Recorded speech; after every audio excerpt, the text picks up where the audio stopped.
Thank you, Gabriel, for the wonderful introduction, and thank you, TEDx AICS, for this wonderful opportunity. So, for the past 3 days and backstage, I was thinking, how do I introduce this? And I got nothing, so just give a high five to your neighbor. Thank you. Okay. So as a child, I've always wanted to stand before a wonderful audience and share my ideas with them. Most people during arguments think my ideas can be radical, but that is just who I am. So today I'm going to talk to you about how there is no need to take offense because language in itself is powerless. Good morning, guys. Wait, aren't there also females here? Why is she using guys to represent everyone?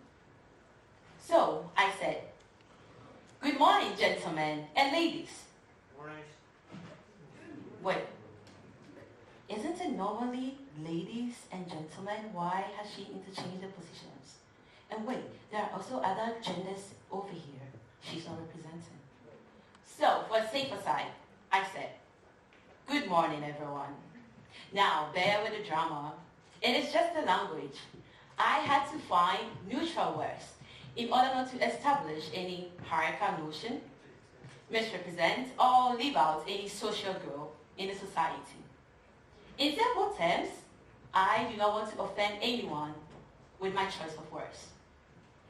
According to the Merriam-Webster's dictionary, language are the words, their pronunciation, the methods of combining them used and understood by a community. You agree with me that it is quite evident how language has impacted our daily lives.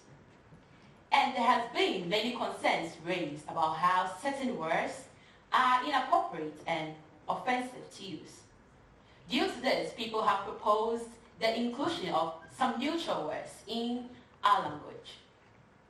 So I considered, how can we communicate without offending each other with our words? True or might? That's the only way I thought of. My favorite author, Eric Arthur Blair, commonly known as George Orwell, who wrote 1984 and Animal Farm, once said, but if thought corrupts language, then language corrupts thoughts. Unlike the chicken and egg saga about who came earlier, you would agree with me that thought comes before language. In contrast, Angela Carter, an English novelist who wrote The Bloody Chamber, also said, language is an instrument of domination and liberation. These two quotes seem parallel, but there is a level of commonality between them. Every instrument performs based on the instructions it receives from its instructor. We produce thoughts, the thoughts produce language, and language is used to either dominate or liberate. At the end of the cycle, you and I give that power to language, which it seems to have. I came up with some everyday words which people take offense in due to their asymmetrical position in our vernacular. Words such as husband and wife, he and she, sir or madam, sons and daughters, boys and girls, king and queen. Some feminists take offense that the positioning of the male-related nouns before the female-related nouns delegates power to men over women. And some men also take offense in how we place ladies before gentlemen, mom and dad, because to them it emphasizes that women are more special than the men. We mostly say black and white as compared to white and black. So I ask, would that then insinuate that black people have dominance over white people?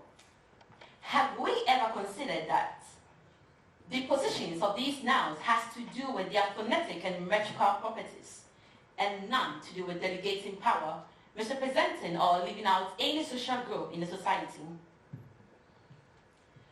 Say these words out loud in your head. men and women, women and men, ladies and gentlemen, gentlemen and ladies. And pick whatever sounds intuitively better to you. These words can be considered as frozen binomials because their positions are just not interchangeable. And it definitely has nothing to do with delegating power. What boggles my mind is the word history, which originally means inquiry.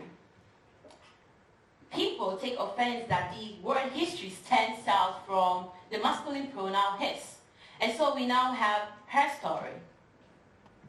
But wait, due to the gender transitions over the years, we no longer have male or female. We have about 58 genders more. So I ask, we would then have them story?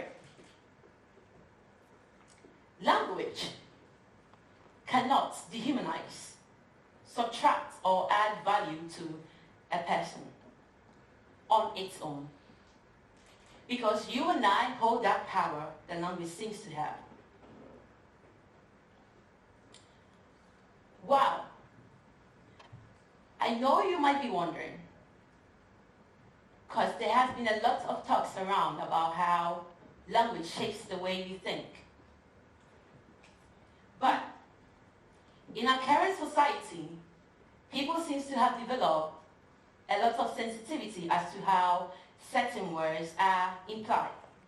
And so this proposition of the neutral words seems to be rising up. But I ask, how far can we go with devising a language which offends no one? Personally, if I had to re-choose my words, restructure my essays, my written text, just not to offend the other party, I find that quite as an offense because I don't want to go through that hassle. And humans, we are insatiable. We are diverse people with diverse values and diverse feelings, and offense is bound to happen one way or the other. Unless we all have our own customized dictionary full of our preferred word usage. So then, if I want to speak to you, I just study your dictionary, and then our convo will be without any offensive word. If we restrict language so that every Tom, Dick, and Harry will be represented and feel equally treated, our society will just remain unproductive because the humans' preferences is wide and varied. But wait, language in itself has no power or meaning. It is rather the emotions you and I attach to it, which gives it its meaning. Words only hold the power we imbue them with. Think about it.